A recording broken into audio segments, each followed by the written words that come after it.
Hello. Cool. This is amazing. Really good turnout, this. Yeah, excellent. Okay, thank you. Yeah.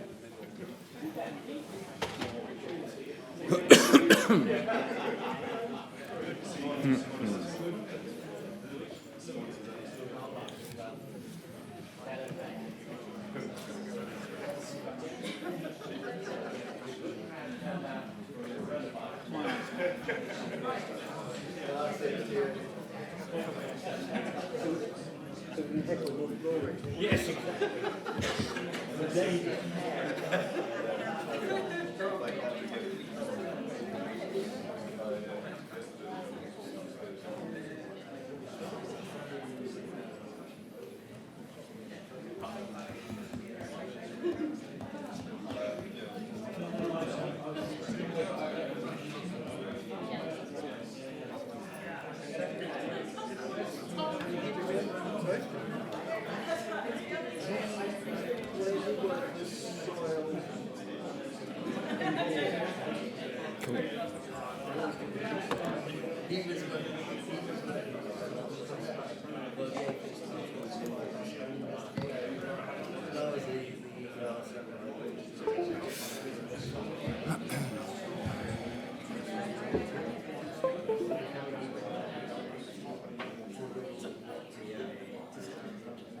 Okay, everybody.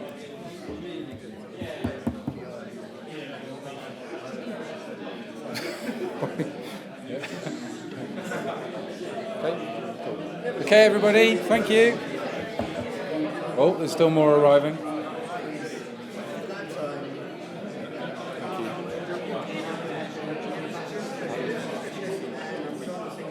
Okay. All right.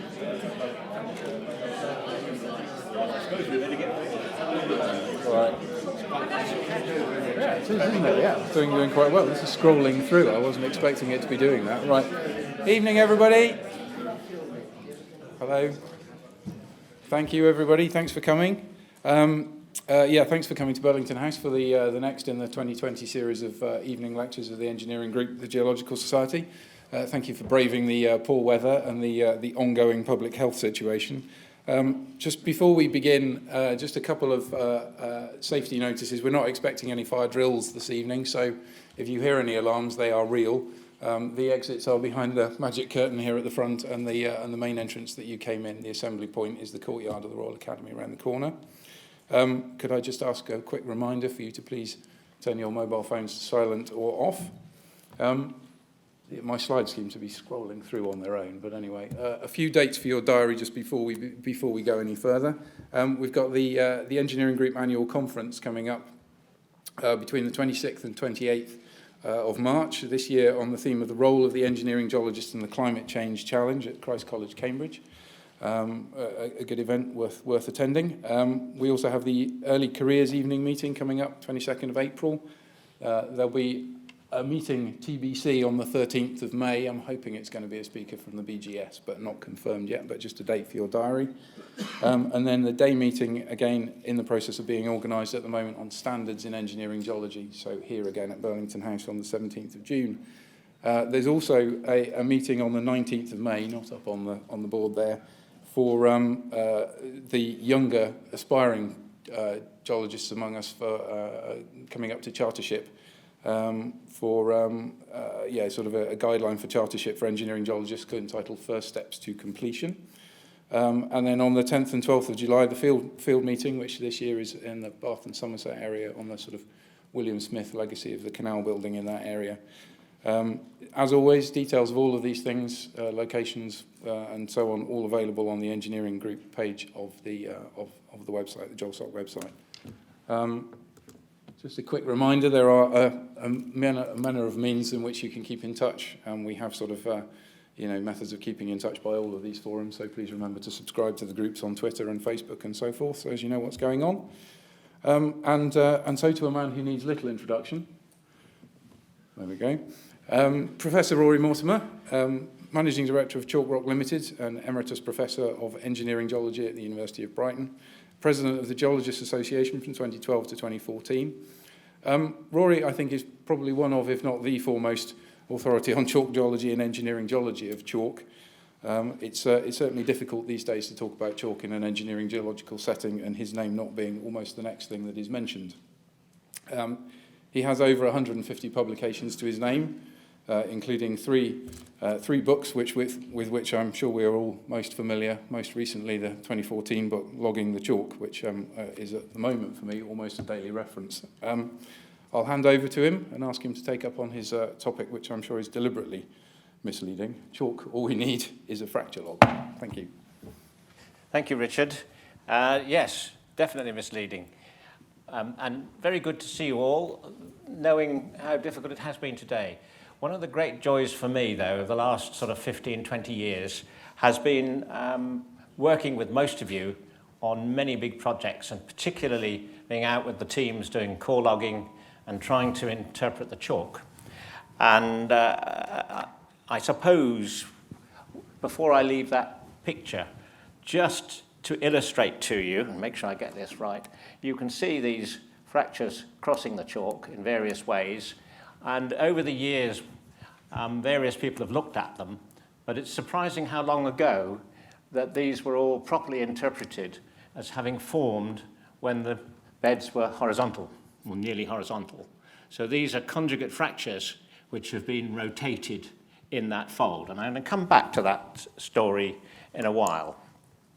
So the sort of feedback I've got from you, I mean, one of the great joys of, as I say, going out and meeting you all is that you tell me where I'm going wrong or you don't understand what I'm saying, which is brilliant because I need to know that.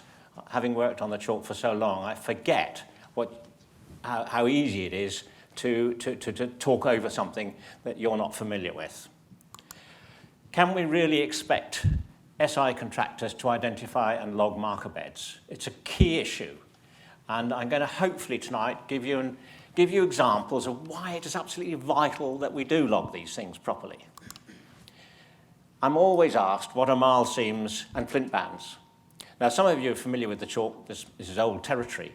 But for some of you, and maybe many listening online, I know, because I've been out on site recently on several sites, and no one had any idea what a marl seam or a flint band was. You'd think they would, but on the other hand, one forgets, and I forget, that a lot of geologists come into the UK from elsewhere in the world, and they've never seen the chalk, so why should they know what a flint band or a marl seam is? So I'm going to go through some of these things as we go along and explain how important they are. And then the other day, logging core with a team, they said, how do you know that's a sponge bed or a nodular bed or a hard ground? Because I've never seen it. So I can fully understand, and I'd like to get these questions because it makes me realise the messages I've got to try and get across to all of you. And then there's a much wider issue. I think we forget sometimes in engineering geology that you're all geoscientists, you're scientists, and you have interests, and you really do want to ask questions about the material you're looking at. You're interested in the processes that form the rocks and in the fractures and how they formed as well. We tend to get into the mode of just doing something almost by rote and forgetting that we're actually looking at materials that have a lot of scientific interest. So in response to those sorts of feedback questions I've had, tonight I thought I'd give a talk which would introduce these topics in a slightly broader geology context. Fractures. How do they form? What sort of fractures have we got? Can we rely on what we're seeing in the rock? What should core loggers be expected to identify? It's a critical issue when it comes to the site. And you know, whether you're in a consultancy or you're a client or whether you're an SI contractor, there's a certain amount of information that we really want you to record or recognise, and there needs to be agreement between all the teams, and I'll come back to that. Should core loggers understand the processes and understand why half the stuff they're looking at is artifacts of drilling, and can they interpret the difference between real fractures and artifacts of drilling? The value of feedback from applied geology to pure geology. I don't know whether we do enough of that, and vice versa. So I'm going to run through a bit of that as well. One of the key things I've always felt when I go out on site and I see huge logging sheds and miles of chalk core and all the characters desperately trying to log the rock, I really do feel for them, because they're not always aware of what they're looking at, and no one has explained what the science is behind some of the materials they're looking at, and their actual enthusiasm dies when they see perhaps several miles of chalk core to be logged. I know one team I was talking to the other day had 90 boreholes to log, and they had no idea how to start. So, I fully sympathise with the situation some of you've got. Then there's another side to all of this, which is site investigation contributions to UK geology. I really don't think in engineering geology we make enough of what we find in the ground in terms of putting it back into UK geology. And I'd like to turn to a few research projects that we can develop from what we discover on sites. We're quite good at talking to ourselves, putting it back into engineering geology and maybe geotechnics and maybe design and maybe civil engineering. What about the wider geoscience, making use of it?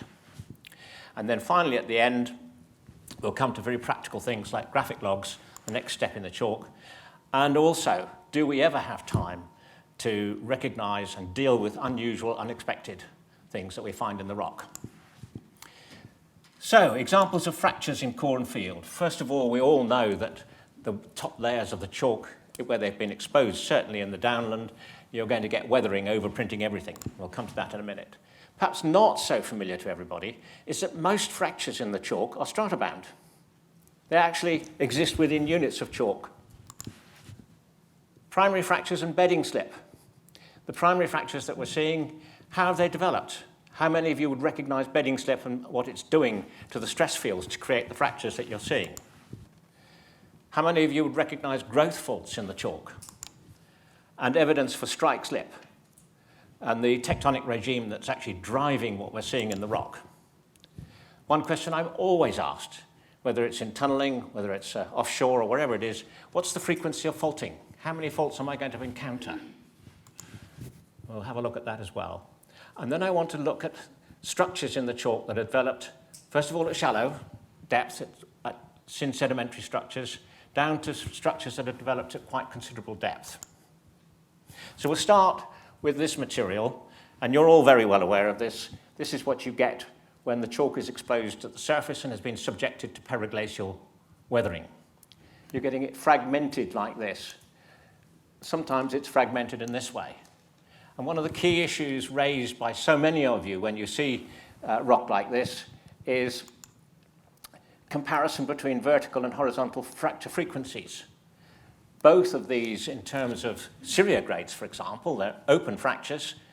They're not destroyed, it's got a structure, they're open fractures, so it's a grade C. But would you just give one overall grade to that, or would you give two grades? One for vertical fractures and one for horizontal fractures. Leave you to think about that, and maybe you'll tell me at the end. I'm going to leave you a lot of questions, actually, through this talk to come back to and tell me at the end. Because this comes back to contractual issues and discussions between the site investigation contractor and the client and the consultants. What are they expecting from the SI contractor in terms of logging? Now, you could give two grades, one for vertical, one for horizontal, but generally a Syria grade is an overall grading of the rock mass. However, and David Norbury's not here tonight, but I'm sure he would say to you, you describe what you see first and then classify it.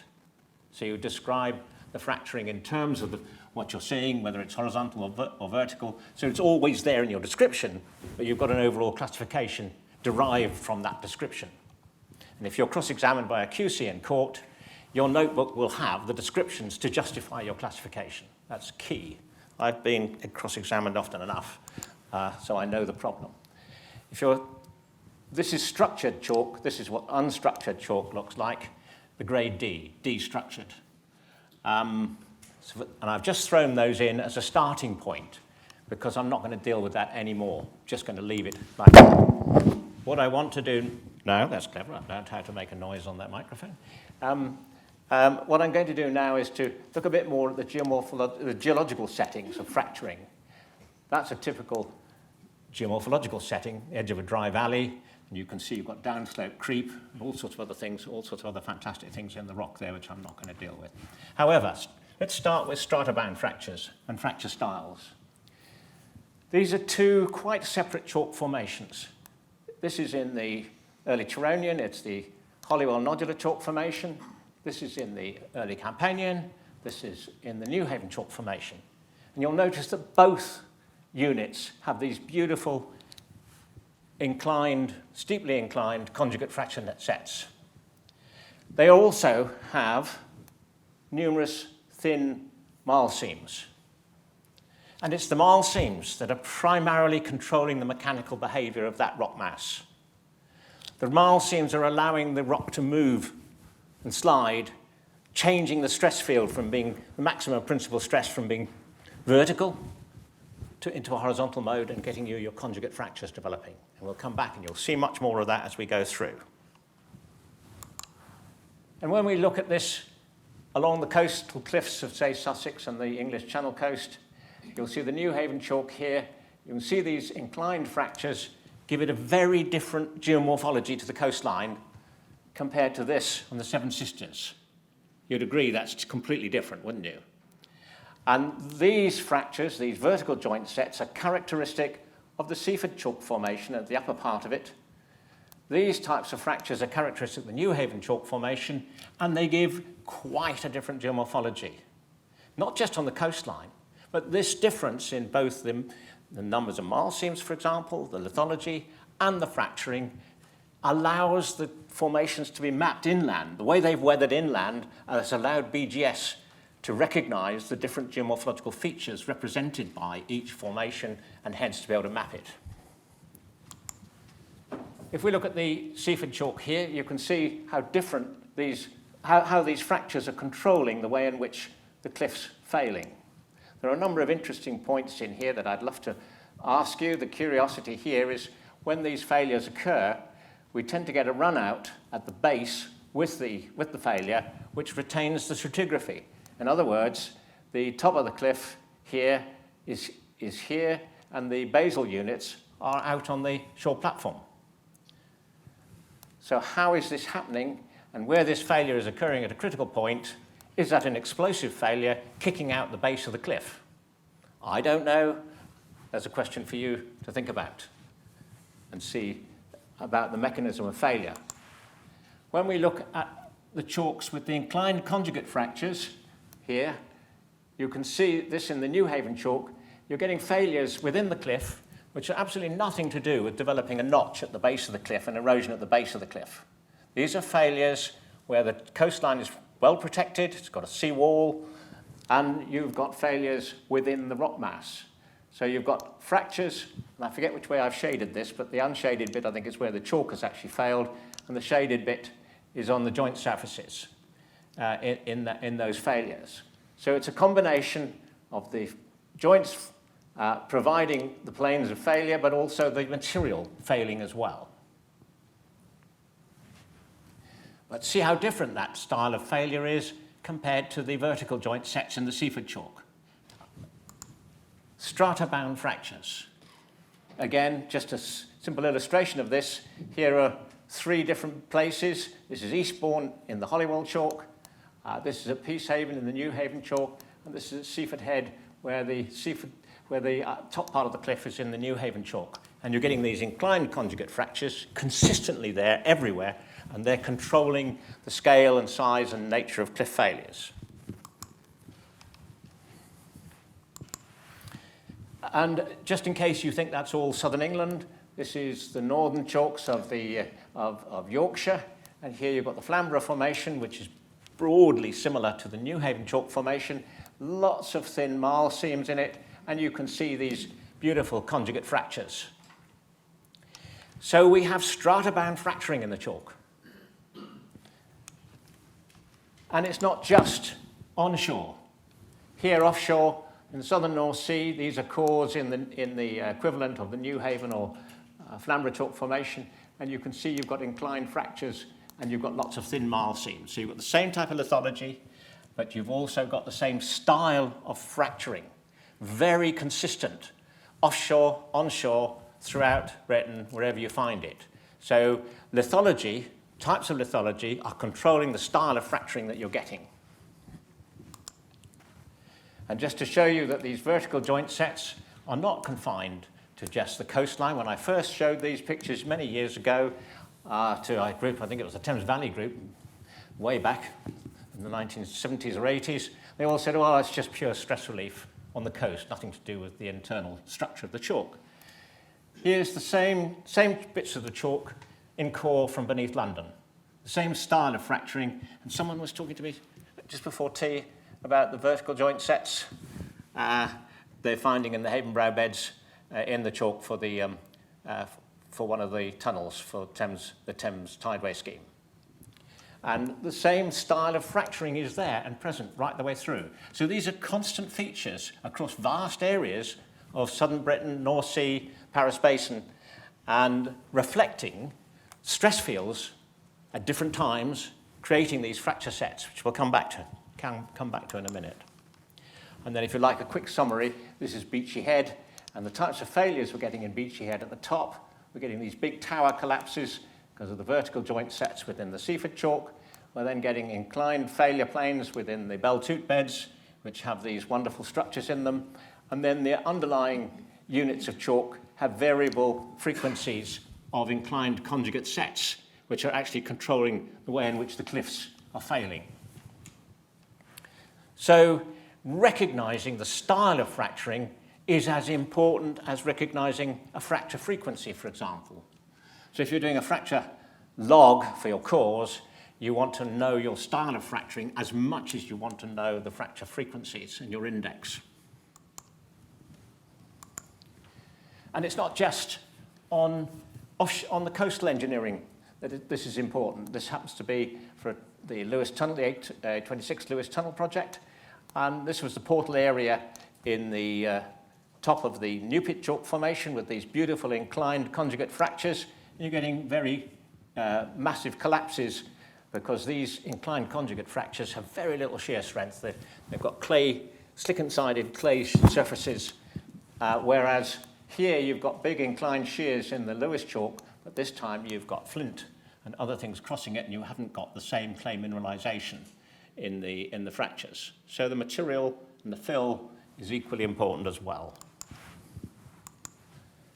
So there's an interaction between lithology and fractures and tunnel crown stability here.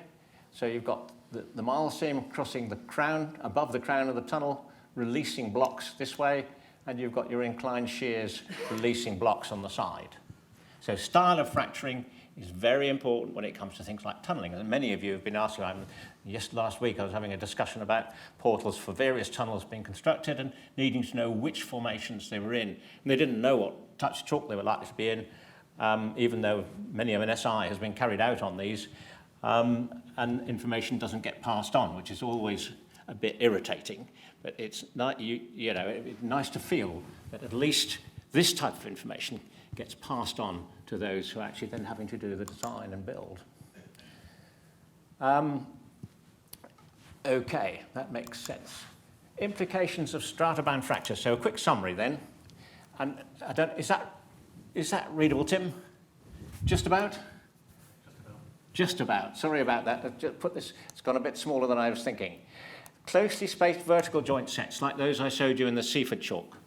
What we've found is, in these types of fracture, you're getting greater attenuation. If we're looking at things like seismic monitoring of cliff failures and things like that, and slope failures, we get much greater attenuation where the fractures are much closer, which you might expect because you've got more airspace between your fractures. So you're going to get attenuation in the signal.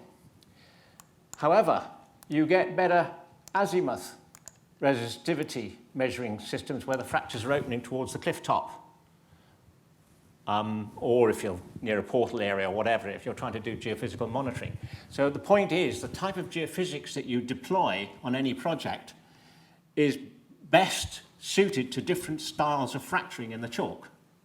So you need to know what this fracturing is before you start deploying your geophysics, which is a very important aspect of it. In terms of groundwater flow, it's much less focused in the chalk with the many vertical fractures than it is with a few inclined big fractures where the focus is going to be straight down those fractures. Easier excavation in earthworks because the chalk breaks out much more easily with vertical joint sets than it does with inclined conjugate sets. more readily displaced in piling. You can get your piles in much more easily in the vertical joint sets than you can in the inclined conjugate rocks. So the opposite, potentially less attenuation of signal, not so good for azimuth resistivity, more focused groundwater flow, tighter earthworks, definitely tighter earthworks. Often get complaints from earthworks contractors that they've been totally misled and they can't break into the chalk in various ways. And so that's an aspect that needs to be thought about. I've thrown these two in because one of the things we have been lacking in all the work and all the research we've been trying to do over the years is getting information back from construction to feed back into what we've found during site investigation. We just don't get enough of it. The contractors tend to go quickly and do the job, get out, and they don't like to release all the data, whether it's in tunnelling, whether it's in excavation or whatever. So one of the PhDs I ran for some years jointly with the construction teams was this one with John Lamont Black, looking at the engineering classification of the chalk on major construction projects, looking at earthworks, looking at the impact of dissolution features, looking at the impact of fracturing, looking at the impact of as many aspects of the chalk as we could on the whole engineering operation, whether it was in foundations, earthworks, or tunnels. And then James, who's now at Imperial, he looked at the cliff instability northwest Europe based on all the work we've been doing on the cliffs and utilizing those various types of geophysics and more. So if you want to know the results of all that geophysics which we did on the coast and how to deploy your geophysics in the future in monitoring, it's worth looking at that PhD. Fractures in relation to groundwater and the chalk aquifer. Ian did a fantastic PhD on characterizing the chalk, particularly the unsaturated zone. And I know a lot of you have issues in trying to decide how to do soakaways in the chalk, what's happening, what pollution you've got, and really you should read that thesis. It's a brilliant thesis and one that illustrates how water interacts from the pores to the fractures and how it soaks down and gets down to the water table and how rapidly it gets to the water table and why you have long-term floods in some types of chalk and not in others, and why you get flashy parts of the aquifer and tight parts of the aquifer, all related to the fracturing and structure. So references to all of this work and this are in the most recent chalk conference, which I'm sure you've all read in detail and got and looked at all the papers. So other issues related to fracture logging that have come up, and these are actually quite key, over what core length depths should fracture frequencies be recorded? Now, most of you, if I'd asked you, how do you record your fractures in your logs, what would you say? At strata changes? Strata boundaries? How would you do it? What's serial boundary? You do it on the basis of A, B's and C's? The fracture frequency. denotes the serial. Yeah. Okay. So you lay a core out and have a look At the whole way. Yeah, the whole way. Yeah. Don't just do it per box because you're going to get it caught. So it's not. Yep. That's certainly one way of doing it. But a lot of people I know arrive on site and have been taught to fracture log by strata change. You can't really see strata changes in the chalk. So you're quite right, you can't do it that way. And should fracture spacings that you then come up with, should they match the Syria grade classification suffix? It's a question I can tell you has come up even last week. People ringing me up and saying, how do we log these fractures? How do we log a fracture frequency? We've put Syria grade C3, but we've got a fracture frequency of something quite different. Should they be the same? You don't think they should be the same? Well, I think you need to explore. It depends where geographically it's located at the particular parts that you're investigating, isn't it? It is, and I'm going to give you some examples in a minute to illustrate this. But these are actually key points, contractually very important points. Because if you are misleading your engineers in how fractured your rock is, you need to have this properly explained in any write-up that you provide, a report, a site investigation report, saying how you have got your fracture log. And is it different to your gradings on your serial grades? As long as you explain it, and as long as your descriptions are there backing up the statements you've made, I don't see there's an issue. But I think you've got to do it. And in a lot of cases, there's no description backing up the decisions made on logging. So that's the last point, how to get the message over to designers about the nature of chalk fractures. Now, this is what I'm often left to log. It's happened frequently, and I'm sure many of you have been left with a box like that to look at and say, come on, there's a fracture log in there, and give it a grade. I usually arrive on site after everybody else has done the logging, broken the core up, and it's been trashed by the drillers and everybody else. Can I please give it a grade? And why haven't the loggers given it a grade? Now, you can get in there and look and see some of the stain fractures.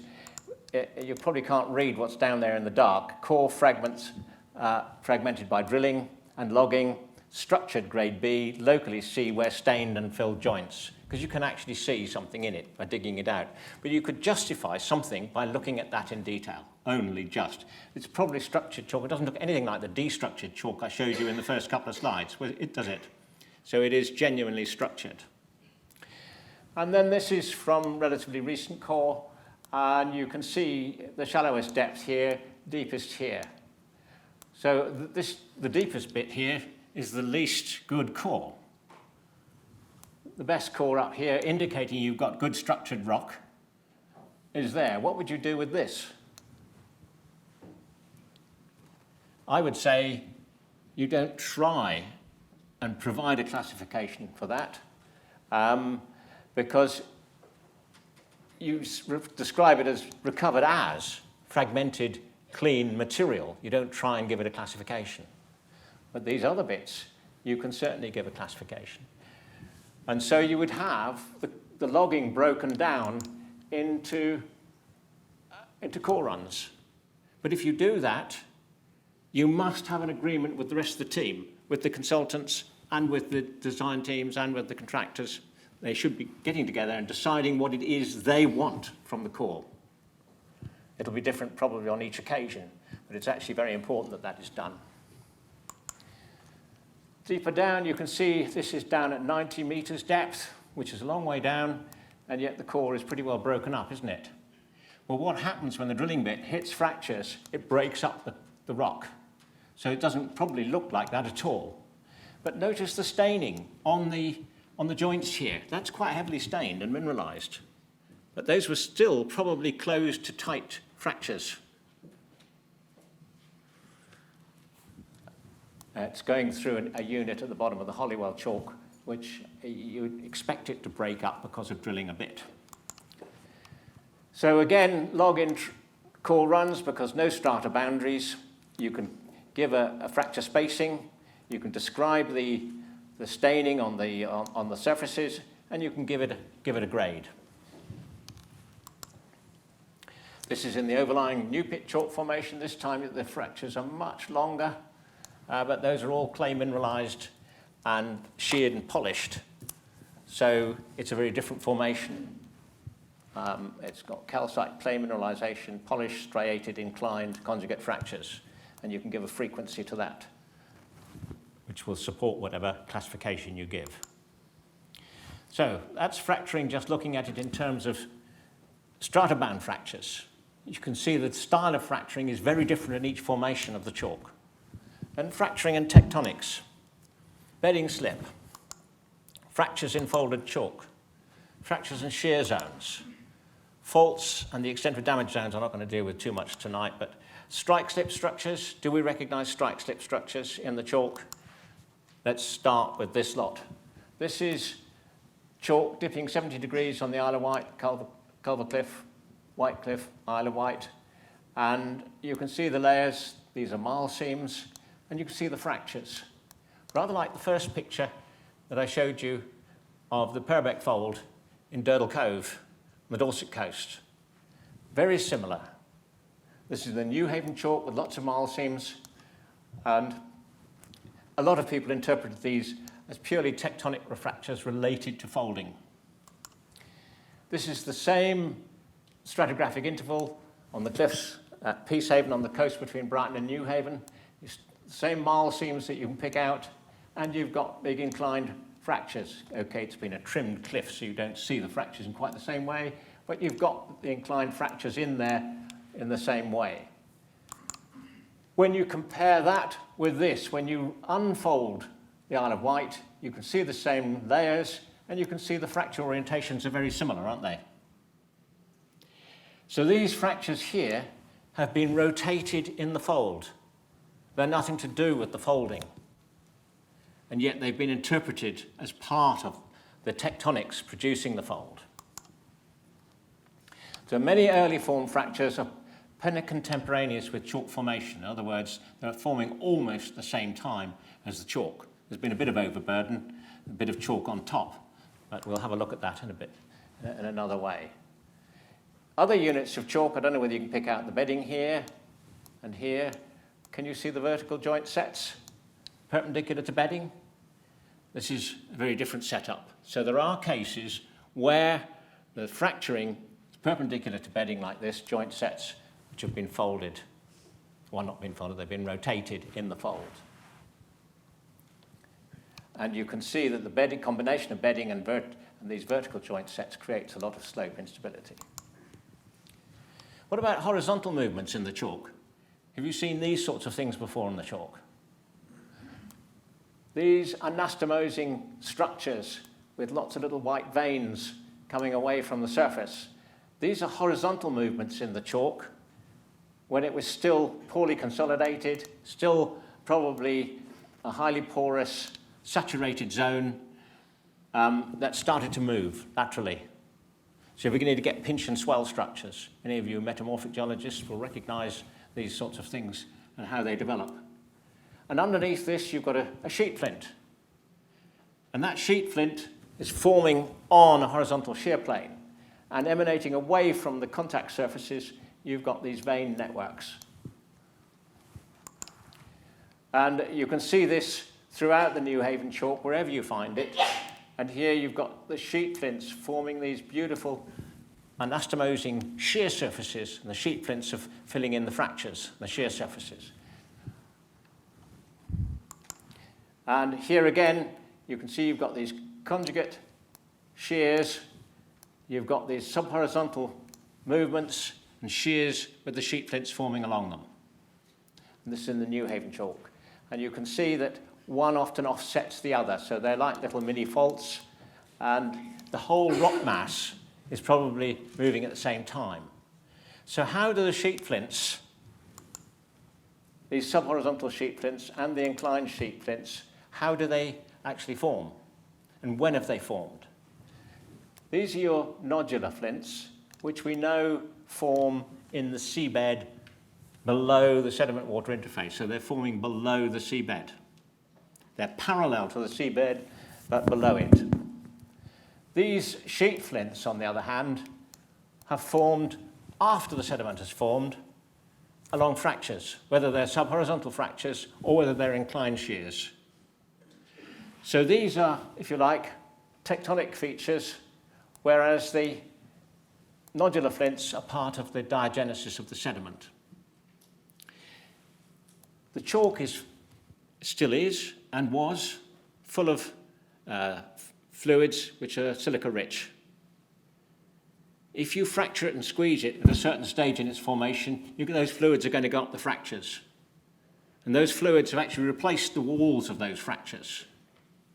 So what you're getting is fracturing and movement in the rock mass that creates this fracturing, which then the siliceous fluids can migrate up, be squeezed up, and they meet the carbonate ions within the rock mass, and silica gets precipitated. It's precipitated on the walls of the fracture and not filling. There's a little line down every single fracture where the original chalk fracture was that's replacing the wall. So there's two completely different types of flint in the chalk, and the sheet flints are representing something quite different to the nodular flints. It's an important point to get across. And you can see how the marl seams here and here control where fractures are developing. Fractures, inclined fractures, often start or end on marl seams. And we'll come back to that in a second. There's also another issue on how to represent intense fracturing in the chalk. These boreholes here are drilling through intense fracture zones. You can see the numbers of fractures I've annotated there, and we perhaps need to do more of this to provide you with examples, but there's quite a number of fractures there in a very short interval of chalk, isn't it? Chalk core. And they're all mineralized. I don't know whether in this light, because I can't see it from here, can you actually see that that's got a sheen on it, a mineralized surface? It's got a slight surface with a striae on it. Here's a subhorizontal fracture with exactly the same thing in the same core. So you're getting horizontal movement fossilized in the rock mass. And this is the log that you can produce from core like this, picking out where the shear zones are. Because at the end of the day, what you're trying to do is to get across to the engineering community or the hydrogeology community how fractured the rock mass is and where all the fractures are. The background chalk may be a quite different grade and quite different intensity of fracturing compared to where these inclined shear zones are. So these inclined shear zones are crossing the core over those intervals. And you've got multiple fractures associated with them. So what I would do in these circumstances is identify the numbers of shear zones we've got in this particular 30-meter length of core. So you're getting a fracture zone about every 3 meters. And then you can identify the fracture frequency within those shear zones and compare it with the background chalk that you've got. And to me, that makes much more sense. If you're, for example, if you were going into the field to try and put some geophysical monitoring equipment in the ground, say you were trying to do permeability tests and doing packer tests, or you were doing some pressure testing or whatever, wouldn't it be useful to know that your chalk is not uniform all the way, that you've actually got fracture zones? You might want to test those fracture zones because they're going to be the most highly permeable zones that you're going to deal with. Instead of just throwing a set of packer tests down a borehole and saying, God, look, the permeability looks very odd, at least you've then got some geological control over the data that you get back. So when you're logging, that logging information then gets used later on during the later stages of the investigation, and I think it's very important that that's done. Okay, and of course downhole cameras. They're becoming much more common on most big site investigations anyway, and downhole camera logs are brilliant at confirming or not your logging. I'm often asked, is there any evidence for strike-slip movement in the chalk? Would you agree that this looks like horizontal shearing? There's a lot of strike-slip movement in the chalk. And if you just go along the coast, New Haven to Brighton, you'll see it everywhere. Beautiful horizontal slick and sliding on these structures, because we're actually in a tectonic strike-slip regime down through the chalk country. And there's evidence for it there, both in into bed sliding and slips, as well as this. The other thing I get asked is, how faulted is the chalk? Well, I've been getting drone photographs for the whole of the coastline. I have a nephew who's a drone pilot and he's doing a nice job for me. And I'll just show you a section here of the faulting. And you can see the mark. Can you pick out the marker beds, the flint bands? I'm too close to the screen to be able to see them, but can you just about pick them out? And they're picked out for you here. And you can see how many faults are crossing those marker beds. So you can start to see how faulted the chalk really is and how frequently faults are occurring in certain positions tectonically. Incidentally, you need the marker beds. If you don't log the marker beds when you're doing your core logging, you've got no idea what you've got then later on, and you can't then pick out faulting. So we'll come back to that later as well. So questions like, do we recognize strike slip? How frequent is faulting? hopefully that's answered some of those questions. How about growth faults? These are common in certain formations, particularly New Haven chalk. If you look at this flint band here, it's displaced on this fault by about 1/2 metre. Trace this fault upwards, you see these flint bands are not displaced at all. So this fault is growing downwards. And these faults, when you can get at them, they bottom out onto marl seams.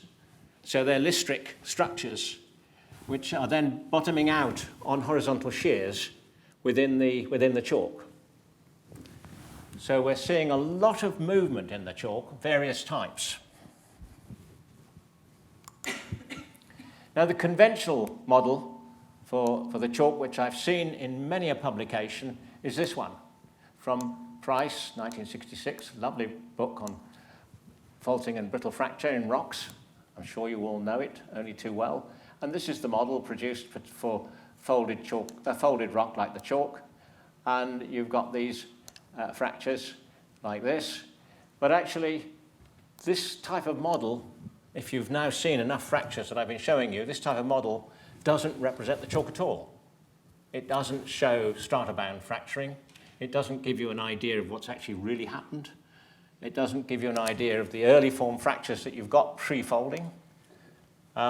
So using a model like that, and I've seen it used to characterize the chalk in terms of hydrogeology for the aquifer, and for that matter, working out the stress conditions likely to be encountered in the chalk at various places. So the whole of southern England is made of an en-echelon fold belt. So these are the lines of folds. The darker, the more solid lines are the steeper dips, and these are the shallower dips. So you've got anticlines with different types of amplitude and with different and with a range of different dipping strata. How do we get such a terrain? What is our geology? What is the underlying geology? Remember at the start I said we're scientists, we want to understand how our rocks are formed, we're trying to understand how the fractures have got there. Well, this is a BGS map for the immediate offshore area and for coming onshore in southern England. So you've got Dover here just to locate you, and you've got the Wash up here, and you're going off into the Dowsing South Hewitt fault zone up here. Well, in this part of southern England, you've got a high degree of faulting. Some of the faults are extensional and some of them are compressional related to strike slip. And if you look at the axes of all the folds that we've got, they're all underlain by, I'm going to quickly go through this, but I will actually take you to show you something offshore here, and I will take you to the Flamborough fault zone up here to show you something there, but I'm going to start with showing you something on the Isle of Wight, which I can't see from the life of me, which is somewhere down here. There we are, the Sandown fault. If you look at a more detailed structure for southern England produced by BGS, you'll know very well the structures on the Isle of Wight. They're sort of en echelon deep faults which underlie the folds.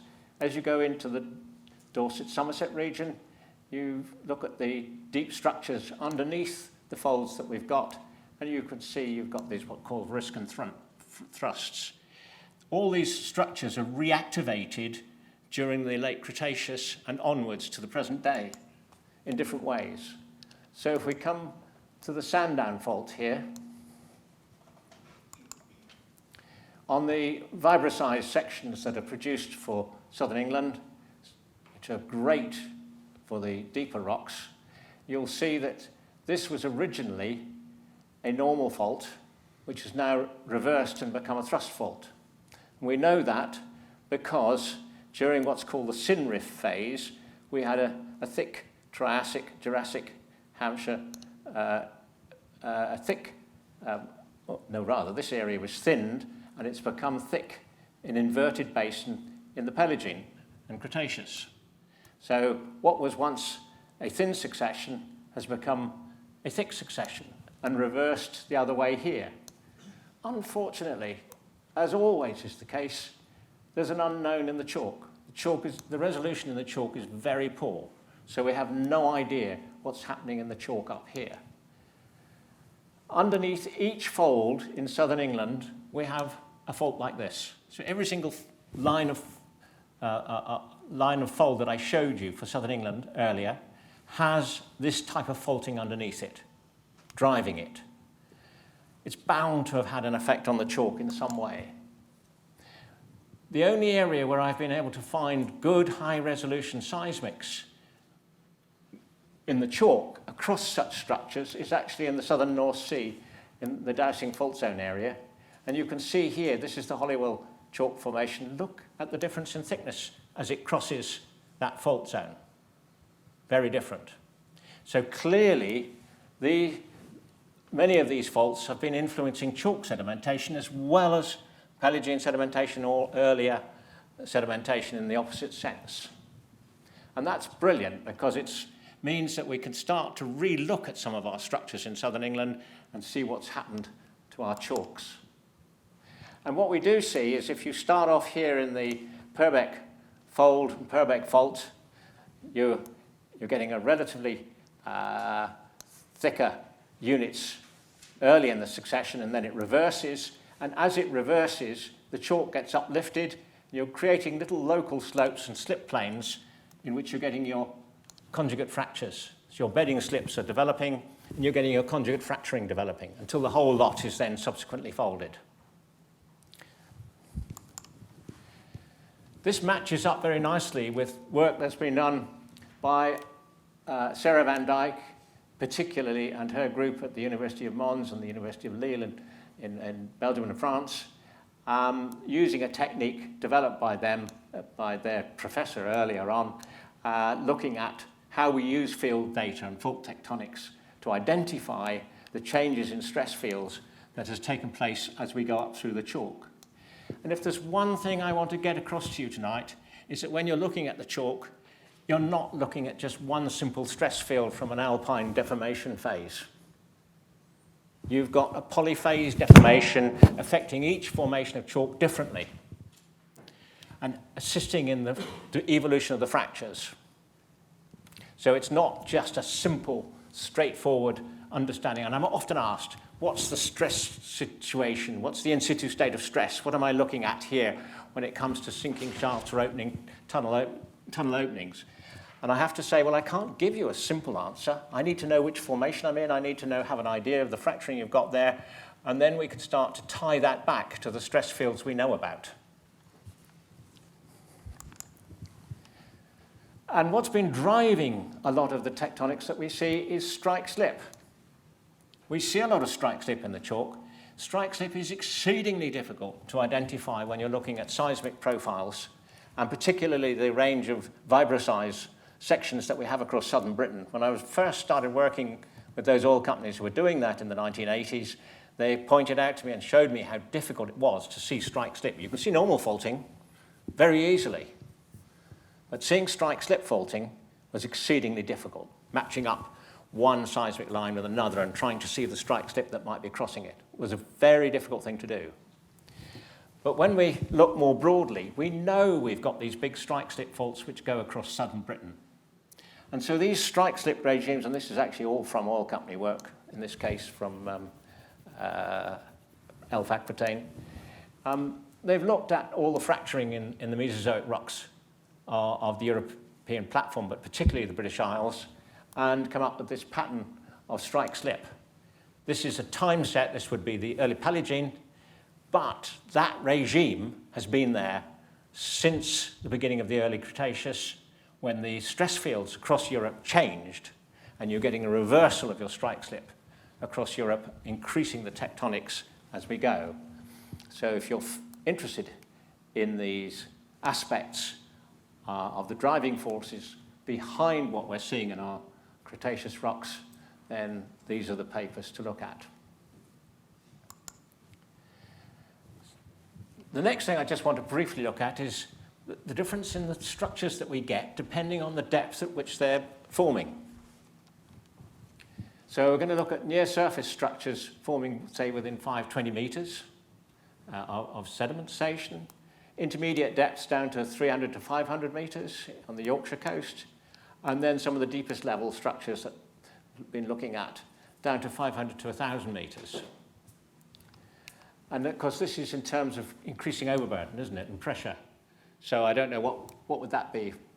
About 1 bar pressure, overburden, something like that? And then you're increasing your pressure under which your tectonics are then taking place. Some of you have been on the field trips to France, and you'll recognize these wonderful slump beds at Tilleuls-Plage. So you're getting surface movements down slopes, and you're getting this huge slump unit developed. But as the slump unit develops, the beds near the surface are being pulled apart, and sediment is infilling the gap in between. And frequently, when they're pulled apart, the surfaces of the pull-aparts are also being mineralized. So this is actually going on while sedimentation is taking place. So it is synchronous with sedimentation. Happens in a lot of hard grounds, a lot of surfaces. At the base of units like this, we get basal shears in a décollement zone. And they can be very spectacular. Here you can see this folded unit. It's not always visible. The tide was beautiful and the sea had cleared the beach on this occasion, and you could see that this had been partly silicified as well. So the flints that were already there, and there's more silica been mobilized to replace this fold and this shear zone with flint. So not only are you getting movement and shearing down slope, you're getting a different structure near the surface, where you're getting pull apart, sedimentary structures developing. Then below it, under about 10 meters, 15 meters of burial, you're starting to see the shearing and plastic deformation of your rock mass, and you're getting fluid escaping out into the folds and replacing the fold. Down end is no different. At down end, those of you who know it well, there's fantastic structures. This is from when I first saw it in the early 1970s, when you used to be able to go and have a look at the quarry without any problems. Of course, it's all gone now. But you're getting these wonderful slump beds, and you're getting cracking in hard grounds as the slumps taking place and growing. So these are slow slump processes. So as they're moving, the hard grounds are cracking open. And then here you've got pull-apart structures and mineralization along the edges of those structures. And this, we had a look at all of this when the M27 was being built as well, because that had a huge number of structures along it at the same time. So it's probable, when you look at everything at the western end of down end, the whole of the northwestern end of Portsdown is probably a giant slump, probably the biggest one we've got in Europe. Now I'm going to take you to slightly deeper level structures based at Flamborough Head. So these are shallow to intermediate depth structures. And I don't know whether any of you have ever been to Flamborough Head and looked at the chalk. Anyone? Has anyone here gone and looked at Flamborough Head? There's an absolutely wonderful paper written on these structures, a very fine structural geologist by the name of Starmer, who's published all of this in the Yorkshire Geological Society, a journal you always read, I'm sure. You'll be amazed what's in some of these terrific journals, and you should, if you're interested in this sort of thing, read them. There's a big fault structure which comes through here, known as the frontal fault, and you've got all sorts of other structures in here. But the most important thing to pick out of this is you can see D3 thrusts, you can see D1 folds. He recognises 4 to 5 phases of deformation in the rock here. Rather like we were talking about earlier in the folds of southern England, we're looking at several phases of deformation. Here in this just one place in Silix Bay, there are at least 4 to 5 phases of deformation of the chalk you can see, and it's very spectacular. And I'm only going to look at one, the concordant bedding slips, which are part of his phase 1. And when we look at these, which he really didn't make very much of, but when you look at these, you can see there are shears and movements in the chalk that have taken place along thin little marl seams. And these blocks have got ductile folding, internal folding structures in them. So they must have happened when the chalk was still pretty soft. And if you know the Yorkshire chalk, you'll know it's pretty hard material. But this must have all happened when the chalk was pretty ductile. And you've got stacked up blocks and movements. So these are slide planes that have developed. And actually, I think they're slide planes that are developing downslope towards a little half-graben fault. The frontal fault is probably acting as a little half-graben structure and things, and the slides are moving in that direction. And you've got many other structures in there. And then the dating of this has proved to be very controversial. Starmer thought all of this was of Maastrichtian age, but intra-chalk, but happening under, if it was Maastrichtian, it would have been happening under 200 to 300 meters of overburden pressure. However, these are all soft sediment structures, so was it really happening that late, or is it part of an earlier phase of tectonics that we see very widely across Europe and including in the North Sea basins? Probably. So that's just a discussion. That's deformation phase one, and just to show you how complex some of these structures are, if you've never seen them, aren't they beautiful? This is chalk. It's like looking at real tectonics, isn't it? But this is real chalk. And within this, we have a whole range of different structures which are very useful for understanding what's happened to the chalk widely across Europe. We're getting subhorizontal pinnate shears, so we've had horizontal pressure on fractures. We've got strike slip structures straight along the main fault. So there's a lot going on in this rock mass, and this particular place, Selix Bay, is one of the finest places you can go to actually see and understand what's happening in terms of chalk tectonics and the evolution of when fractures and various phases of tectonics took place. Fluids from deep circulating brines in the Cleveland Basin have migrated up into many of these fractures. Many of these calcite crystals are being analysed at the moment and have been analysed, and some of the dates they're getting out of them are earliest Paleogene. So the fluids are migrating out from deep circulating fluids deep down in the basin, but that does not necessarily mean that's when the tectonics occurred, because some of the fracturing and other things may have occurred before the fluids ever escaped up that high.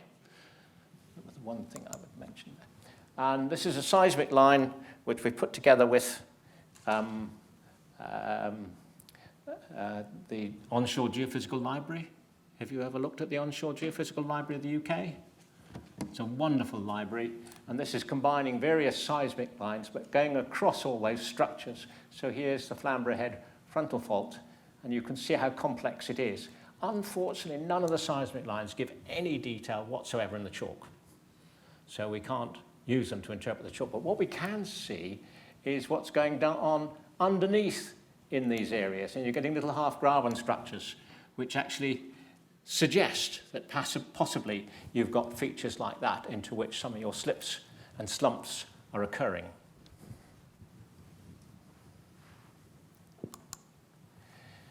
And if we go even deeper, this has helped solve one of the other controversies in the chalk. And you see how sheared these are. These were thin little marl seams. And look how they've sheared, and these limestones in between have sheared. If you were looking at this, you'd say these were pure metamorphic textures, wouldn't you? And they're occurring on the edge of the Halibut Horst in the outer Moray Firth. And they're rather beautiful structures, and you're getting real horsetails developed here as shearing takes place between beds which are slightly harder and the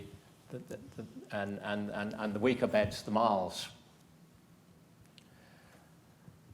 These horsetails and structures like this compare, well, in addition to that, you're also getting folded slump folds with wonderful structures going across the folds as well. So these are much deeper level structures.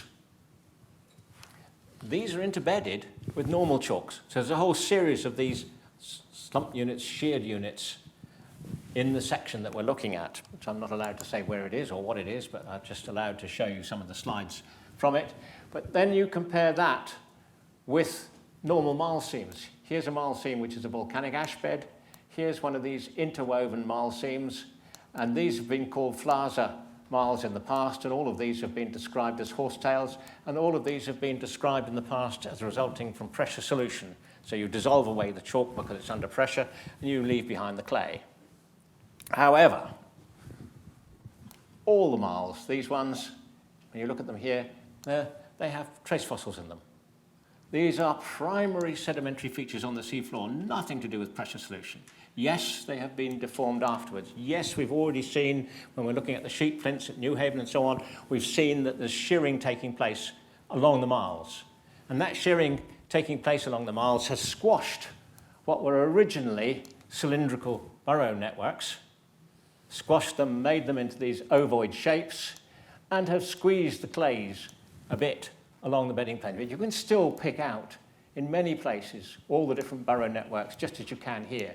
Here you're in slightly more indurated part of chalk, but as you come up into the weaker beds, you can see what's happening. They're being stretched. But that's very different to this, isn't it? Here you've got genuine tectonic deformation of those marls, creating real horsetails and real flasa structures, rather than these ones which are not quite so. These ones which are representing almost primary sedimentary features. Why does that matter? Well, on the basis that the marl seams are all pressure solution, it has been estimated that 50% of the Yorkshire chalk has been dissolved away. And on that basis, all the calculations for the pressure problems found in the oil and gas fields of the North Sea, they're based on that assumption. And when we now know that the marls, none of them really are pressure solution features, that has a huge impact on the overburden pressures that have been acting in those oil fields. Right, applications of the marker beds. Identification of stratigraphically significant beds for engineering onshore and offshore, groundwater features cast, links to geophysical logs, and links to physical properties. First of all, these wonderful sections cores in the northern English chalks at the boundary between two formations, where you get these massive flints. And you can see the size of that flint. These are what we call tabular flints. They are layers of chalk which have been replaced by flint continuously over vast distances. So it's not like the nodular flints, it's not like the sheet flints. They are stratigraphically consistent. And one organisation was trying to put a tunnel, a relatively small tunnel, into this stratigraphic interval. We said it was rather unwise to do so. It's very difficult to drill through, very difficult to pile into if you're offshore as well. So you need to know where these are. You've got a beautiful marker marl seam here, you've got these beautiful flints, and this is what the flints will look like in the field section on the coast. And you can recognise them in the cliffs, each one of these flints. There's the big flint we were just talking about. There's the marl seam that was in those cores as well. And the extraordinary thing is you can pick all of these up on, this is a micro-resistivity log. That's the cliffs, Flamborough in Yorkshire. That's a micro-resistivity log south of the Humber in North Lincolnshire. And you can see you've got exactly the same horizons. You can trace them all the way. And using this particular type of log, you can identify the size of the flints on this side and the size and thickness of the marl seams on this side. So you're getting spikes on this side with the marls, spikes on this side of that log showing you the flints and flint sizes. And of course that's wonderful because that means you can trace these over vast distances, and if you're trying to put tunnels in or whatever you're trying to do, at least you can identify where you are in the section. And we've done this also for offshore areas, and here's a set of boreholes going all the way from the Ferriby chalk all the way up to the Burnham chalk, and for the purposes of engineering, simply identifying here where those big flints, tabular flints, occur, and actually where giant flints occur, these things. You probably, those of you who've been out with me often enough and heard me talk about them, paramudra flints, these big giant flints. You simply don't want to hit those. They're well over 1,000 MPa uniaxial compression, usually about 1,800. Some of the strongest rock you'll ever deal with. You try drilling into it. Even in the oil fields, when I've shown them these things in the past, they said, now we understand why we can't deviate our wells, or it's taking a week to try and deviate a well, because they've hit one of these things. So these are pretty big things, but you need to know where they are. We stratigraphically know where they are.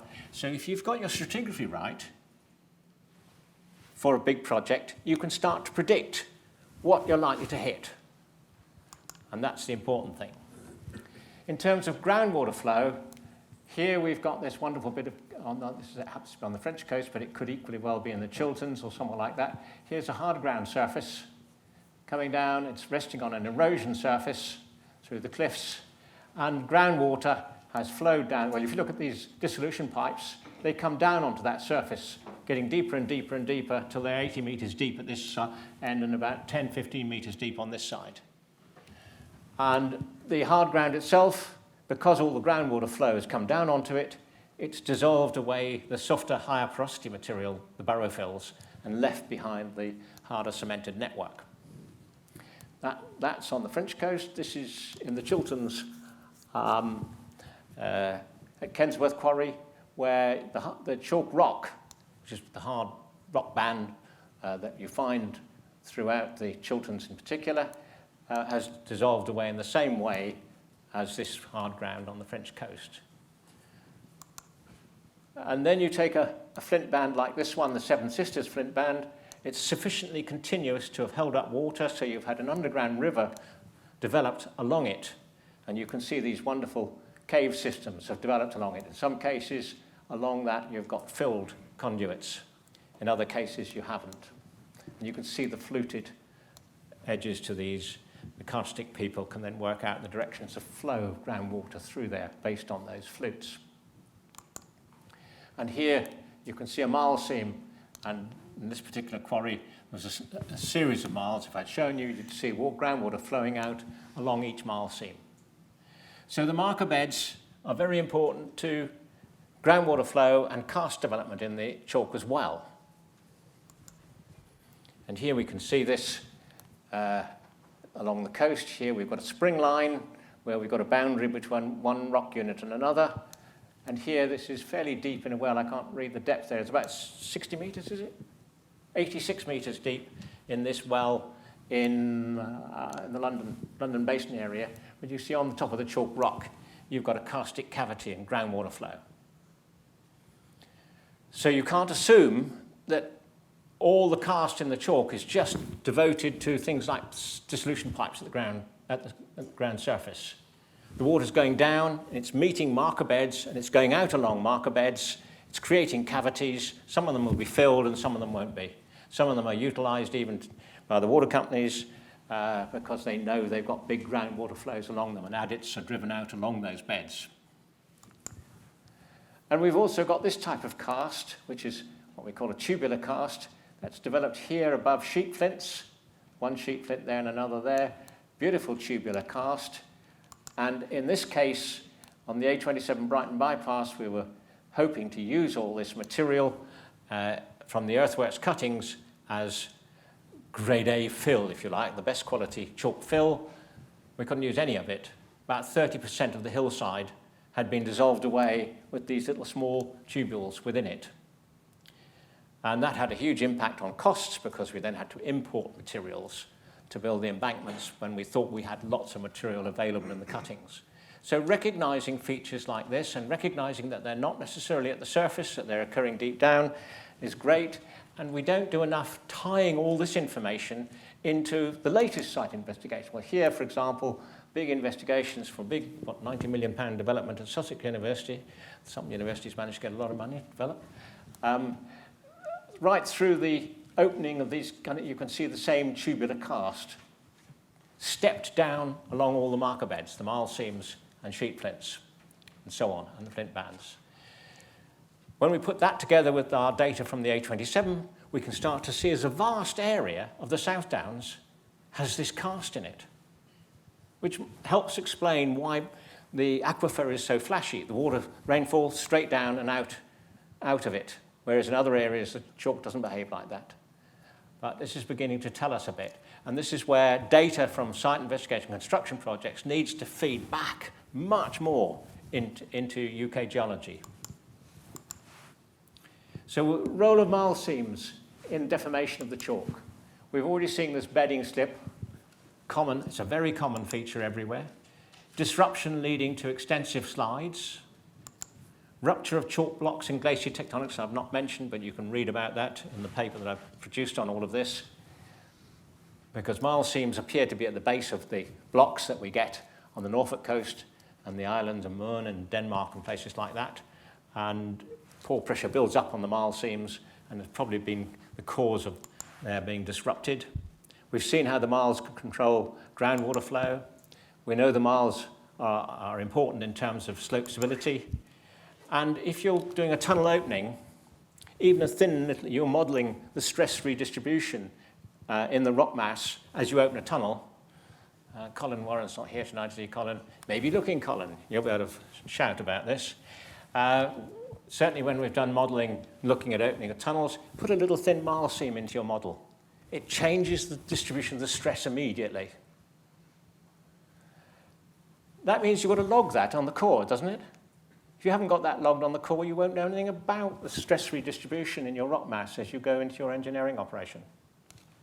This is where coming back to logging is so important.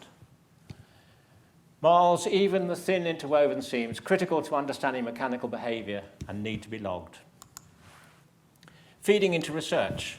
How am I doing? Am I killing you off yet? Just on an hour, so I've got about 10 minutes to finish off. I'd just like to show you one or two things, how we feed back from some of the site investigation into research. One aspect I'm not going to go into detail was HS2 boreholes. We drilled through a unit known as the Tottenhoe Stone. This is a very silty unit which has lots of little fragments of rock in it in the Cenomanian. It's in the lower, what you would have thought of as lower chalk, in the grey chalk. One of the curiosities is why that material's there, what's in that rock, and could it have been derived from exposure of the Anglo-Brabant Massif? In other words, was the Anglo-Brabant Massif exposed at the time of sedimentation of this particular rock? So we gave samples of that to Chris Jeans at Cambridge to have a look. He's the specialist on that unit. And sadly, he couldn't find any fragments to prove that, but it was a very interesting exercise. We did find other things. Stonehenge, which I'm going to mention a little bit more in a moment, the dating of the phosphates, the nanofossils, absolutely critical to building a model of how the boreholes link together and the channels formed in the phosphatic chalks. And that was carried out by Liam Gallagher, looking at the nanofossils in the paper we produced in 2017. And we've gone on from there to new work I'm doing with Gary O'Sullivan at University College Dublin, linked with Trinity Dublin as well, and looking at the carbonate fluorapatites, the CFAs, and I'll show you that in a second. So one of the things we found in the early investigations at Stonehenge was the wonderful gamma logs picking out the phosphatic chalks. That's what you'd normally expect to see on a gamma log in the chalk. Nothing. It's pretty inert. It's only when you hit certain marl seams which have volcanic origin and in this case the phosphatic chalks that you really see anything. But isn't that a wonderful log? When we saw that, my God, that's changed it. What do the phosphatic chalks look like? They're not like this beautiful white chalk at all, are they? Here's the contrast with the phosphatic chalks. Brown, silty phosphates. And so when we logged a core nearby, I used this one as a reference borehole. So if you're going to do micro and nano studies, you need a reference section to work with, and the reference borehole, which had a number of phosphatic events in it, separated by pure white chalks in between. And Liam identified the ages of these, and we identified them as different events, phosphatic forming events. And what we discovered was what we thought would be the main phosphate event down here was in fact up here. So it was this age. We'll come back to that in a minute. But it was the first time in the UK that this range of phosphatic chalks had been identified and dated correctly. So it was rather a wonderful section to work with. And this is what some of them look like. These are the pink in all of this. The pink is the phosphate particles. I don't know whether you can see, because I can't see it from here very well, but there's a pale green there in that slide. Does that stand out as a pale green? That's the carbonate. That's the tiny little calcareous algae, the coccoliths. And if you look at that, the phosphate particles are completely separated chemically from the chalk, the chalky particles. So these have been derived, they've been brought in, transported in and put in with the chalk. So just on that basis alone, we know that this is transported material. So it's wonderful to see this. In addition, the phosphate clasts are very intact. So they've been concentrated, Gary used the word fairly serene, but we know that in current transported materials, you can settle out materials relatively easily without destroying them much, so they've well been brought in by currents of various sorts. And the phosphate has not replaced any of the carbonate. So that's an interesting thing. So it's not happening in place. These phosphates have been derived from somewhere else, which begs the question, where has all this material come from? And what sort of environment did they form in? And what were the mechanisms that transported them in to deposit them at Stonehenge? Well, it's ongoing research, and Gary's doing some very interesting stuff on looking at the dating of this material using totally different techniques that he's developed during his PhD and postdoctoral work at UCD. And I'm not going to steal his thunder by telling you anything more about it than that, but look and see what comes out of it. But the beauty of it is we found something very unusual during a site investigation. We've done something about it. We've taken the material to various universities, had a look at it, and established a much more interesting story to tell than we would have done if we just left it as, oh yes, there's some phosphatic chalks at Stonehenge. We can now date it, we can tie it into the geology of Europe, we can actually tie it into oceanography of the Cretaceous, and we can tie it into all sorts of other interesting global features. So it starts to make that geology much more interesting. And then something else, very curious, turned up in a core. I'm always suspicious about the drillers when I find things like this. Here's your chalk core, there's a bit of black core in the middle of it. And they all came rushing to me and said, oh, what on earth's this? Is it just flint? And I said, no, it's not flint. It's clearly a bit of highly compressed shale. It looked like organic shale, it looked like a coal shale. First thing I did was to go and check with the drillers to make sure they hadn't put it in there to try and fool us, which is, of course, what they will do if they can. But it was genuinely a part of the core.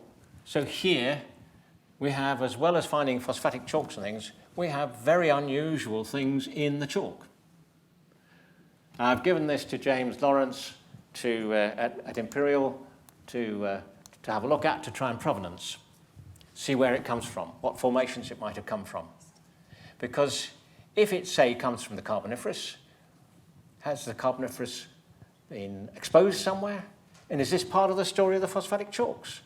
The phosphatic chalks may have been forming on a high in the seabed somewhere well away from Stonehenge. There are as many other things, which when we tie it into some of the work that Gary O'Sullivan is doing on the fluid chemistry, I think we're going to see a totally new story for the geology of that part of UK.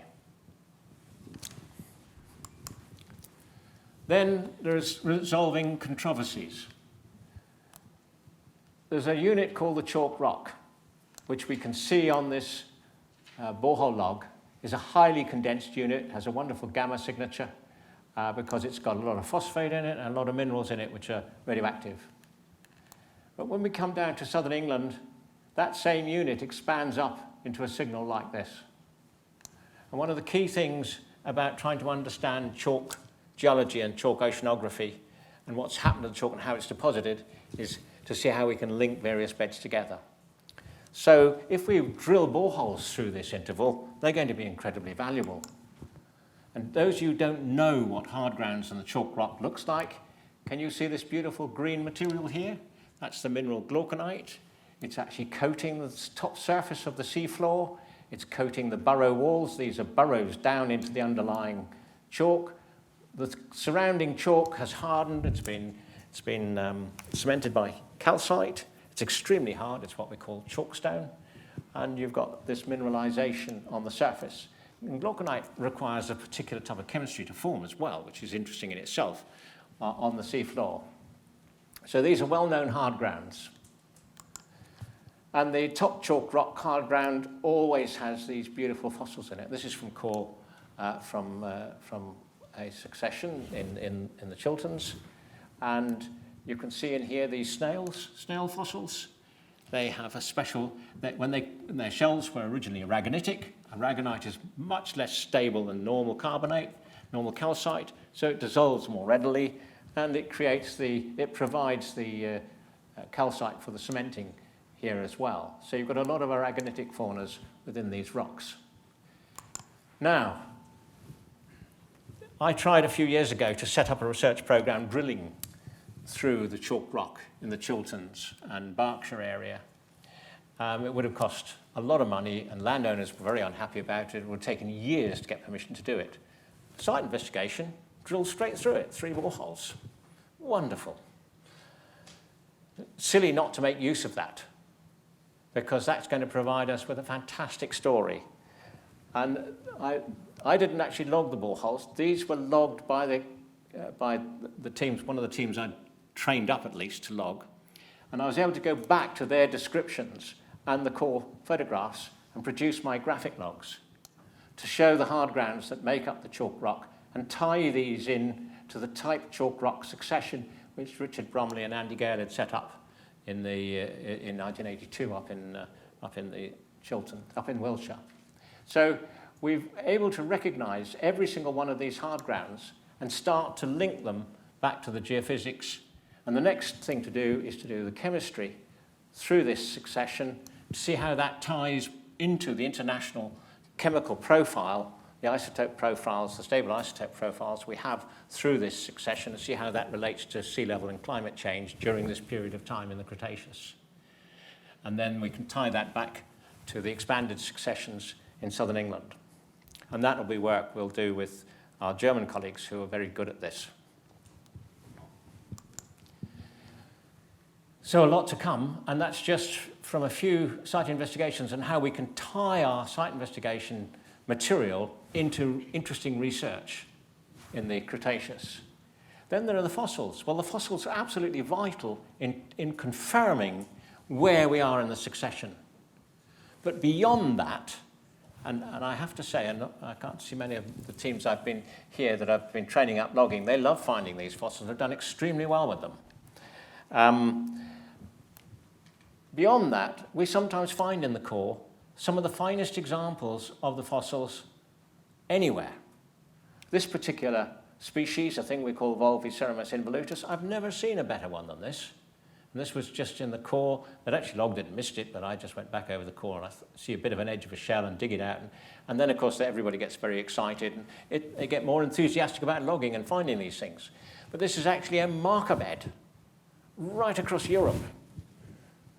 So it's a wonderful marker bed, and it provides confirmation that the flint bands and the marl seams that we've logged of their stratigraphic position. So the fossils are vital as well, and we shouldn't lose them. Unfortunately, what happens generally is that these get taken away from the site, people find them in the core and they disappear. And yet some of them are some of the finest examples we could find. And yet imagine what the local museums could do with. If we're able to demonstrate to them, these are the wonderful things we're actually finding in the rock from these big projects. Equally, I know that places like BGS and Natural History Museum would love to have these specimens because they are very fine examples of these particular bivalve fossils. Training in the future. Well, if we're going to log the chalk properly, training is absolutely vital. And so when Richard got me to give this talk, he twisted my arm heavily based on what we'd done at the training courses that he'd seen. And I take 2 approaches to training. Try to run a course before the start of drilling or logging, follow up with logging a standard core, and then reinforce this with subsequent visits. I think that's absolutely vital. The other way is to log the first core as soon as the core, if we haven't had time to run a course before the start of a project, log the first core when it comes in, and then run a workshop on site on that core. And I find that that works very well as well. And then again, follow up, provide a standard log for everybody to use, and then follow up we're reinforcing what we found with workshops. I realised that I need to provide many more annotated logs for identifying things like fractures, because that seems to be one of the key things that people find difficult. The other thing is, you've seen that my logs are all graphic logs. When you look at site investigation contractors' reports, they're all descriptive. I find the descriptive logs very difficult to go. I spent hours going through descriptive logs, and I try and redraw them myself to see how well they match up with what I think's there. If we could only use and agree in the industry to use graphic logs, it would make it much, much easier. And just to give you one example of that, these are, thank you, Tim, for letting me use these. Where is he? At the back there. It's an old one. You gave me permission some years ago to use it, so it's putting it up again. So this is on the Thames Tideway scheme. But you'll see here we've got some of my graphic logs showing the marl seams and flint bands against downhole camera logs. And in this particular case, we've also got electrical resistivity. And look how the electrical resistivity is picking out the flint bands, the bigger flint bands. You remember the micro resistivity up in northern England, up in North Lincolnshire, was picking out the big flint bands in the northern chalks. Here we are picking out flint bands in the chalks as well. But we're confirming, so it's really great, because the engineers can know they can rely on this data now, because you've got it independently in the litholog, you've got it in a camera log, and you've got it on the geophysics. So you've got 3 lines of evidence showing you that those things really exist. And then you can tie all that together in these tie lines. And then you can tie eventually that back to the tunnel face exposures, if you're lucky enough to see them, or in the shaft sinking exercises when you get there. And you can either prove they're right or wrong, which is, are they proving to be correct generally? Generally. It's nice to see some odd nodding faces. Okay. Now, I've had a long discussion recently on various contracts about biostratigraphy using macro, micro, nanofossils. Well, you see the macrofossils in the shells, those beautiful shells I was showing you earlier, those we've used consistently, and they've worked brilliantly across southern Britain. Not so good in the north. Micro and nanofossils, well, you've seen the use of nanofossils at Stonehenge. We would never have been able to work out what's happening in the channels if we hadn't used the nanofossils. So I think we have to be careful where we use things, but realise that we can use other things to help us correlate boreholes and link them together. So, we need more than a fracture log, and reasons to log the chalk and detail. Stratigraphical markers, correlations, linking field sections to boreholes. One other aspect of that is, if you know where you are in the chalk succession, you can go in the field, look at a quarry or a cliff face, and identify the same things. And if you can't sample properly from a borehole, you can at least sample from the field sections to get the material. Recognising fracture styles, we've talked a lot about that. Interpreting geophysical borehole logs, well, you've seen how beautiful those electrical resistivity logs were and the gamma logs were. And we can plot geotechnical data against the graphical logs and lithologs much more easily if you've got graphic logs to work with. Depth of weathering we'll come back to, but horses for courses. When to use other techniques like micro, paleontology, biostratigraphy, and geophysics. You're not necessarily going to use them all the time, but if you've got problems, where should you use them, and how should you use them properly? Now, interesting thing is, fracture logs or Syria grades are not adequate on their own. We need a good description as well, and that description must always support whatever grade or fracture log you produce. And yes, all staff can be trained to log marker beds. I've been told several times recently, you cannot expect contractors, SI, geo teams to log marker beds. Yes, they can. They can, and they can be trained to do it, and they can do it very well. It can be difficult, can be very difficult sometimes, but I've had that said to me on several occasions recently. So, chalk, all we need is a fracture log? No. We need to go beyond standard practice in many cases. You can see the variation in the geology we've been looking at this evening is way beyond standard practice in many cases. The value of recognising the unusual. It's only when you know your geology well, a particular unit, that you can recognise the unusual. And that's the problem. That's where specialists and idiots like me come in, because, you know, you spent 40 years working on the chalk, I recognise something that's different. How to collect, present and communicate the information needed over the lifetime of a project. I say that because I've recently been at meetings in various places where we've gone from one team to the next team on the project, and the project life might be 15, 20 years. So the information collected in the first stages is never passed on to the next stages properly and adequately. There are never enough workshops pulling information together. One outfit that I worked with in Denmark was brilliant. Every Friday afternoon, they would all meet and say what unusual things they'd found and what problems they'd found while logging and doing their geology. They learnt so much from that. We never give ourselves time to do that sort of thing and have workshops like that. And I just think we miss a trick. It's a very important part of what goes on. Okay, I'll finish it there, and you've managed to stay awake, and none of you have got coronavirus, and none of you have sneezed and got high temperatures. Maybe you have. So there you go. Thank you, Richard, for letting me go on.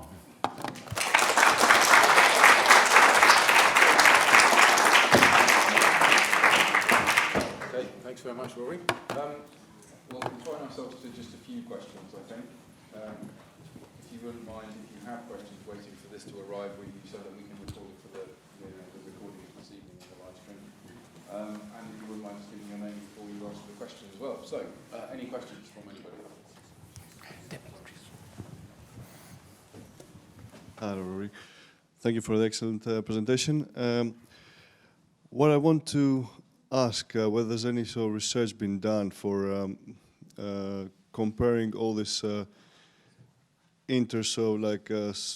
strata fractures in areas where you have obviously exposed chalk faces, as opposed to the ones that saturated under permanent saturated zones, and whether there's any evidence that the chalk fracturing extends and governed by the deeper fault systems and actually, present and it can be found. Yes. The areas, if I just take the South Downs generally, companies like the Southern Water Company Environment Agency have now camera logged all the water wells in both the saturated and unsaturated zones as far as possible. And that has shown up the consistency of the patterns of fracturing in each formation deep down in the saturated zone, which is really interesting. It's also shown what the hydrogeologists have always refused to model, and that's horizontal flow in both the unsaturated zone and the saturated zone of the aquifer along bedding features.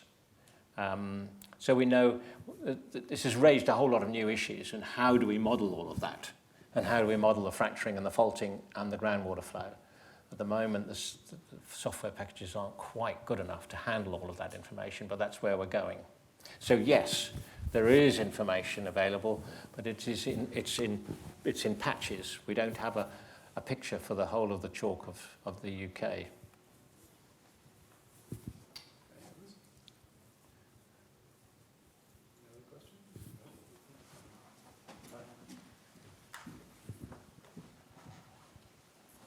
Tracy Radford.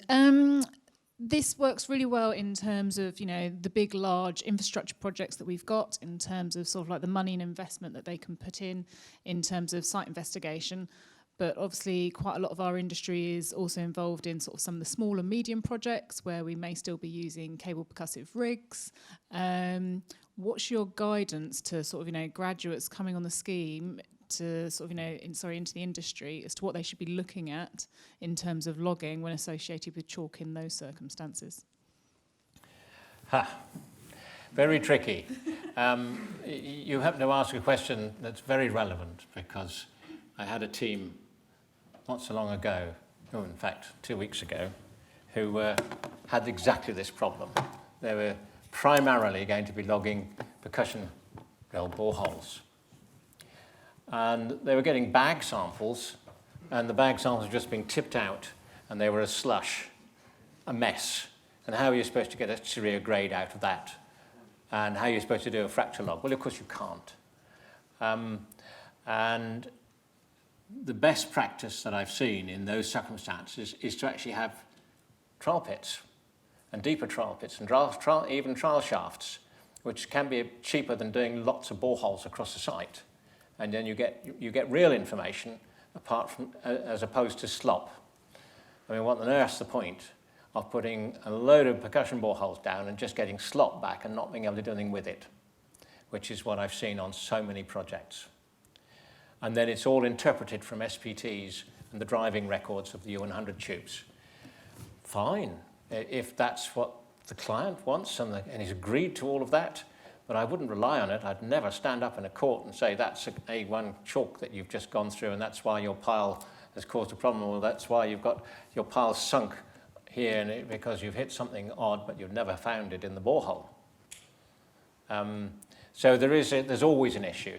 And I think smaller sites benefit far more from trial pitting and those methods of investigation than trying to do percussion drilling. And I have every sympathy with those who have tried to do it. I have logged miles of percussion drill boreholes in the past, but I've always extruded the tubes carefully and split them as they've come out, and then you can sometimes see structure of the chalk. Once you've got the outer skin of putty out of the way, you can see a bit, and I've often found fossils and things which have helped me identify where I am. But if the drillers are just extruding it straight into a bag, you've got no chance. Incidentally, when it comes to logging, and I said at the end there, everybody can be taught to log. I was incredibly impressed by a civil engineer who had never logged chalk before or anything else, and I saw his logs. It was on a major contract, and I'd never met him before. And I was looking at the logs on site and saying, "These are really good logs. How have you done that?" And he said, "Well, I just started from first principle. I opened the first page of your book and read it." And he produced wonderful logs. So anybody can do it. So if they're prepared to. Sorry, Keith. Keith Gabriel. Leading on from that, the discussion about U100s, certainly a former colleague was of the view you couldn't tell ever what was a drilling-induced fracture from driving the sample and what was natural. But obviously if you've got manganese or you've got iron staining, that at least shows you that those are natural. Earlier in your talk, you asked a question about the fracturing where you've got the vertical jointing. I'm sure you're aware of Hutchinson's paper on Joss Bay, where the mechanism was the notch and the failure. But are you suggesting this is something different that you're seeing wherever your example was from? Yes, we don't see a notch frequently where those failures are. If I had another hour, I could give you an idea of some of the other research that we've done. Working with our French colleagues on the coastal cliffs and the geophysicists from BIGM in Orléans, we installed seismometers in the cliffs to monitor when we thought cracking and failure was going to occur, or we were able to measure. We were actually able to measure in time when they occurred. But in addition to that, we had a few spare. So we put one at the top of the cliff and one at the base of the cliff. And lo and behold, we found that the wave energy breaking at the edge of the shore platform was being transmitted through the shore platform, sufficient energy to start weakening the chalk.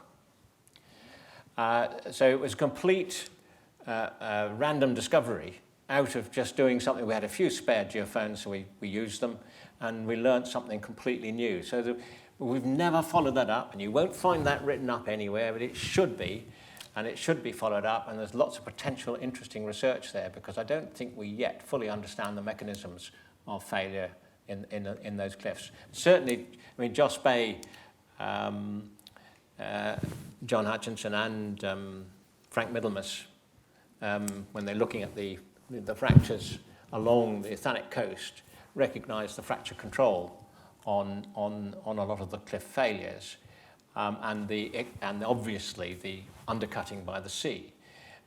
giving a notch at the base. But that isn't always happening. In fact, some of the failures we see are occurring nowhere near the base of the cliff. They're occurring within the cliff, within different units of rock. And we did an exercise with BRGM, the French survey, along the whole of the 140 kilometres of the French coast, where we mapped every single unit of chalk. They're using things like Seaford chalk and Lewis chalk, which is very unusual for the French, taking our English names and using them in their geology, which was brilliant. Anyway, they did. And we went back historically looking at photographs of rockfalls and working out the volumes of rockfalls. And when we did that, we found that we got a very close correspondence in their GIS program of, between the different formations, the rates of failure and the volumes of rock that were failing from all along the cliff.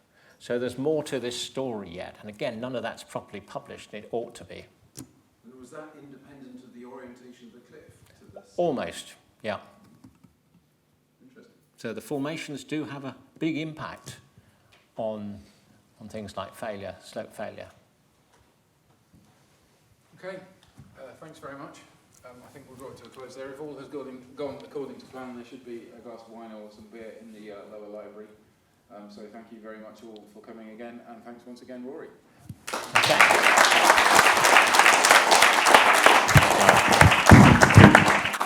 Gary, you wanted me to leave everything here. I remembered. Did I stand in the right place? Good. I get told off if I don't stand in the right place. Thank you very much. Too long? No, A lot of stuff there. yeah, there is a lot of stuff there, but then there's a lot to talk about. I can always tell you, hold people's attention by the questions. Yeah, they seem to staying there. I better give that back. Now you get these, don't you? I'll leave it on. I'll leave it on until we get out. Leave it on until we leave, I think. Yeah. That's probably the way to do it. Good, good. So I've left everything there. That's all there. Brilliant. Okay. Well, thanks for twisting my arm to get me to come and do this. No, thank you for coming. We rely on people to, come and do these stuff for us out of the goodness of their hearts. So, yeah, no, it's good.